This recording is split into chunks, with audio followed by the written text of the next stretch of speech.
नंदपुर नाम का एक छोटा सा गांव सह्याद्री पहाड़ियों के पास बसा था, जहां महीनों से सूखा पड़ा था। कभी हरे भरे खेत अब सूखे पड़े थे, और गांव की नदी जो जीवन का स्रोत थी, अब बस एक पतली धारा रह गई थी। गांव वाले निराश होते जा रहे थे क्योंकि उनके खाने पीने का सामान खत्म हो रहा था, और हर दिन के साथ उम्मीद भी धीरे धीरे खत्म होती जा रही थी। रवि 14 साल का लड़का अपनी माँ के साथ गांव के किनारे एक छोटे से घर में रहता था। उसके पिता एक बहादुर योद्धा थे, जो कई साल पहले युद्ध में मारे गए थे। रवि अक्सर अपने पिता के बारे में सोचता था और उनके जैसा बहादुर बनने का सपना देखता था। लेकिन अंदर ही अंदर वह खुद से सवाल करता था कि क्या उसमें इतने बड़े चुनौती का सामना करने की ताकत है। एक शाम जब गांव के बुजुर्ग सूखे पर चर्चा कर रहे थे, एक बुजुर्ग महिला शांति, जो अपनी बुद्धिमानी के लिए जानी जाती थी, ने कहा, एक प्राचीन कहानी है। उसकी कांपती आवाज में उम्र झलक रही थी। सह्याद्री के जंगलों में एक छिपा हुआ झरना है। कहा जाता है कि उस झरने का पानी सबसे सूखी जमीन को भी जीवित कर सकता है, लेकिन वहां तक पहुंचना बहुत खतरनाक है, और जो वहां गए वे कभी वापस नहीं आए। गांव वाले घबराकर एक दूसरे को देखने लगे। जंगल घना था और उसमें कई खतरे थे। जंगली जानवर, जहरीले पौधे और कहानी के अनुसार झरने की रखवाली करने वाले अजीब से आत्माएं। लेकिन रवि अपने अंदर साहस महसूस करते हुए खड़ा हो गया। मैं उस झरने को ढूंढूंगा, उसने ऐलान किया। बुजुर्ग लोग चौंक गए। रवि, तुम अभी छोटे हो, रास्ता बहुत खतरनाक है, एक बुजुर्ग ने कहा। मैं भले छोटा हूं, लेकिन मैं यहाँ बैठकर अपने गांव को मुरझाते हुए नहीं देख सकता। मेरे पिता एक बहादुर इंसान थे और मुझे उनके नक्शेकदम पर चलना चाहिए, रवि ने दृढ़ता से कहा। उसकी माँ हालांकि डर गई थी, लेकिन जानती थी कि उसे रोकना मुश्किल होगा। ये लो, उसने धीरे से कहा, और उसे उसके पिता का एक छोटा ताबीज थमा दिया। ये तुम्हें अंधकार में राह दिखाएगा। अगली सुबह रवि अपने पास बस कुछ जरूरी सामान और पिता का ताबीज लेकर निकल पड़ा। गांव वाले उसे जाते हुए देख रहे थे, कुछ उम्मीद के साथ और कुछ डर के साथ। जब रवि जंगल में दाखिल हुआ, तो ऊंचे ऊंचे पेड़ सूरज की रोशनी को रोक रहे थे, और हर तरफ अजीब छायाएं पड़ रही थीं। हवा में नम मिट्टी की खुशबू और अजीब आवाजें थीं। पत्तों का सरसराना, दूर से आते हुए भेड़ियों की आवाजें, जो उसे बेचैन कर रही थीं। लेकिन रवि ताबीज को कसकर पकड़ते हुए आगे बढ़ता रहा।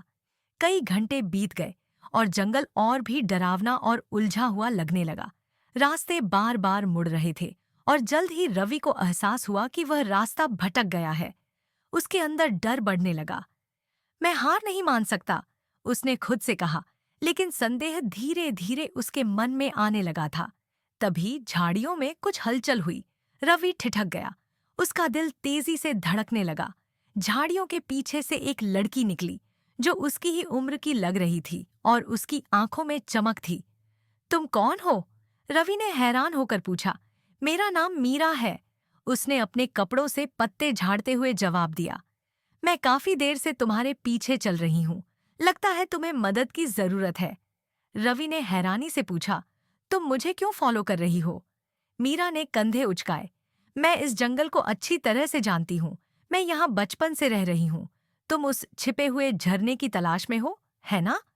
रवि ने हैरानी से पूछा, तुम्हें ये कैसे पता? मैंने गांव वालों को बात करते सुना था। मैं तुम्हें वहां ले जा सकती हूँ, लेकिन यह सफर आसान नहीं होगा। झरने की रखवाली एक प्राचीन आत्मा करती है, और बहुत कम लोगों ने उसका सामना किया है। रवि सोच में पड़ गया। क्या उसे उस पर भरोसा करना चाहिए? उसके पास कोई और विकल्प नहीं था।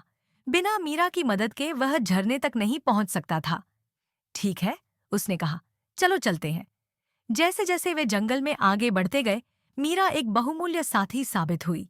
उसे पता था कि कौन से पौधे खाने लायक हैं और कौन से जानवरों से कैसे बचना है।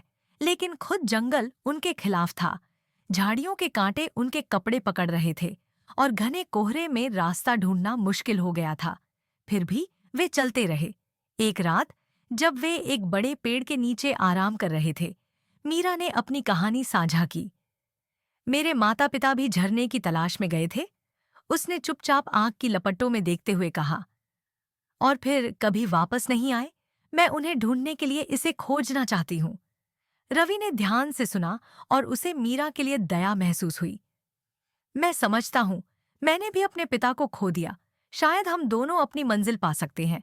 अगले दिन वे एक ऊंची चट्टान के पास पहुंचे। झरना इसके ऊपर है, मीरा ने कहा, लेकिन हमें सतर्क रहना होगा। जो आत्मा इसकी रक्षा करती है वह हमें धोखा देने की कोशिश करेगी। जैसे ही उन्होंने चढ़ाई शुरू की, हवा ठंडी हो गई और कानों में हवाओं का शोर होने लगा। आधी चढ़ाई के बाद अजीब सा कोहरा उन्हें घेरने लगा और रवि को अपने पिता की आवाज सुनाई देने लगी। रवि, वापस आ जाओ, ये बहुत खतरनाक है। तुम ये नहीं कर सकते। रवि ठिठक गया। एक तरफ उसकी लौटने की इच्छा थी और दूसरी तरफ उसकी दृढ़ता। ये सच नहीं है, मीरा ने तेजी से कहा, उसका हाथ पकड़ते हुए। आत्मा तुम्हें बेवकूफ बना रही है।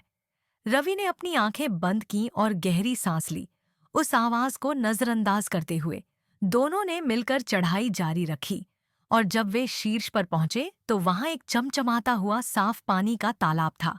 लेकिन उनके और झरने के बीच एक ऊंचा छायादार व्यक्ति खड़ा था, जिसकी आंखें चमक रही थीं। मैं इस झरने का रक्षक हूं, आत्मा ने कहा। सिर्फ वे लोग जो दिल से सच्चे हैं इसका पानी ले सकते हैं। अपनी योग्यता साबित करो। रवि आगे बढ़ा, उसकी आवाज उसके डर के बावजूद स्थिर थी। मैं ये पानी अपने लिए नहीं, बल्कि अपने गांव के लिए चाहता हूँ। बिना इसके हमारे लोग मर जाएंगे।